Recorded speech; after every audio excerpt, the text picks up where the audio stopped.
భావగ్రాహి జనార్దన అని పూజ చేసిన తర్వాత చివరిలో పెద్దలు చెప్తూ ఉంటారు కదా, ఏంటి ఈ మాటకు అర్థం? భావగ్రాహి జనార్దన కదా. సంప్రదాయంలో తెలిసి చేసినా తెలియక చేసినా, తప్పు చెప్పినా ఒప్పు చెప్పినా అన్నింటినీ పరమాత్ముడు ప్రీతికరంగా స్వీకరిస్తాడు అనేటటువంటి ప్రమాణం ఒకటి ఉంది. ఉభయోశ్చ ఫలం తుల్యం భావగ్రాహి జనార్దన. అది ఆ శ్లోకానికి ఉండే 3వ పాదం తాత్పర్య భావన.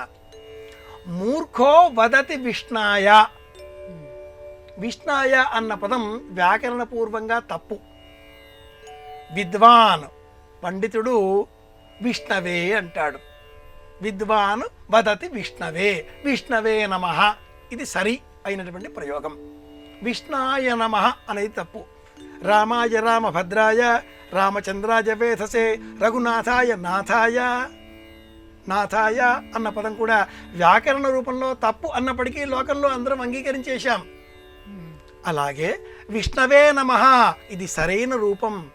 విష్ణాయ నమః ఇది మూర్ఖుడు చెప్పేటటువంటి రూపం. అయినా కూడా ఆ జగన్నాథుడు ఇద్దరికి సమానమైన పుణ్యాన్ని అనుగ్రహిస్తాడు.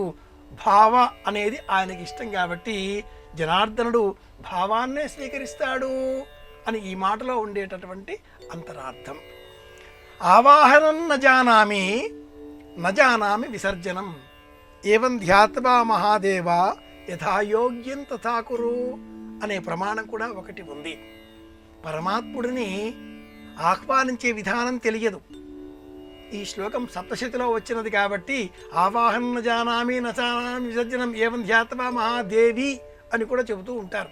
ఎలా చూచినా కూడా దేవి కావచ్చు, దేవుడు కావచ్చు, ఎవరినైనా కూడా ఆవాహనం నజానామి. భగవంతుడిని ఆహ్వానించే విధానం మనకు తెలుసా? తెలిసినట్లుగా తోచినట్లుగా చేస్తూ ఉంటాం. అలాగే పంపించడం కూడా గచ్చ సురశ్రేష్ఠ ఏవో శ్లోకాలు చెబుతాం. తోచినంతగా కలశాన్ని కదిలిస్తాం, లేదా విగ్రహాన్ని కదిలిస్తాం, లేదా దీపాన్ని కదిలిస్తాం, అక్షింతలు వేసి నమస్కారం చేస్తాం. ఇక ఈ ఆహ్వానించిన దేవతాశక్తి ఈ మంటపంలో నుంచి నిష్క్రమించింది. యజ్ఞేన యజ్ఞమయంత దేవాస్తాని ధర్మాన్ని ప్రథమాన్యాసన్న చదువుకుంటాం కానీ వెళ్ళిపోయింది అన్న భావన మన మనస్సులో స్థిరపడుతుంది. పిలవడము సరిగా చేత కాలేదు, పంపించడము సరిగా చేత కాలేదు, కానీ నా యోగ్యతను అనుసరించి భగవాన్ నాకు ఏది ప్రాప్తమో అది అందించవలసింది అనేటటువంటి ప్రార్థన. కనుక భావగ్రాహి జనార్దన అన్న ముక్కలో ఇంత తాత్పర్యం ఉంది. విష్ణాయ నమః అన్నా స్వీకరిస్తాడు, విష్ణవే నమః అన్నా స్వీకరిస్తాడు.